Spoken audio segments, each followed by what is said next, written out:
Working from home is great, especially for me. I have 2 kids, so I'm able to manage getting them off to school in the morning. I pick my work times, and then I'm here again when they're back home. It depends. I like to work fuller days at the beginning of the week. So like on Monday or Tuesday, I try to work about at least 7 hours. And then Thursday and Friday, I try to work 5 or less. I do multitask. I'll work for a couple hours, then I'll go throw a load of clothes in the wash, come back in, do some more work. So it's just, I have no problem with multitasking. When I'm in here, I'm working and I'm focused. At first, the discipline for getting up and getting started was difficult, but once I got in a routine, it was way better. I don't necessarily have to fix my hair or do my makeup when I'm working from home, so that's kind of nice. Once I'm in my workspace, I like to get started and just keep going. If I need to take a break, it's possible, but I don't generally take too many breaks. Both. I like to start as early as possible though, so I have the afternoon to myself. I work both. Every other week, I go to the office. Once a month.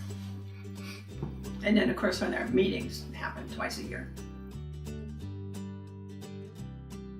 Pictures of my kids, my husband, a love note that my husband wrote me. This sign, you got this, it just reminds me that no matter what's coming my way, I got it and I can handle it.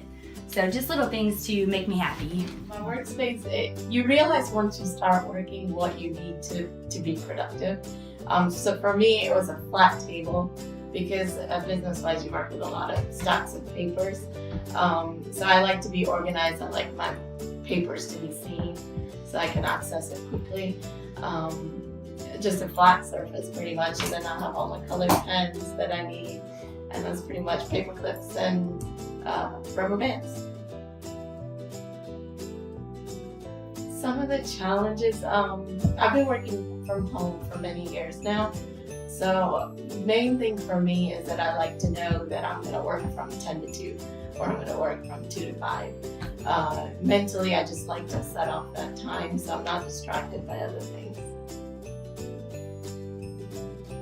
If you're disciplined, you can do it. I feel like if you don't have any self-discipline, this is not the job for you. Definitely organization, good speaking skills, friendliness, being able to speak to someone on the other end of the phone without even knowing who they are, and build a quick rapport so then you can get the information that you need.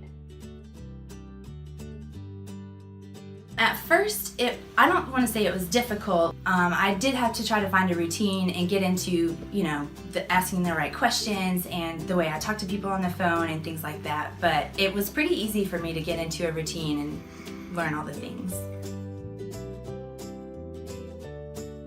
It's not a challenge. I get headaches a lot looking at screens, so it's nice to not have to look at a screen for work. You definitely have to have decent writing skills. They don't have to be perfect. I mean, there's sometimes I write something and I'm like, ugh, and I have to cross it out and rewrite it to where it's neater. So you definitely want to be able to read your writing.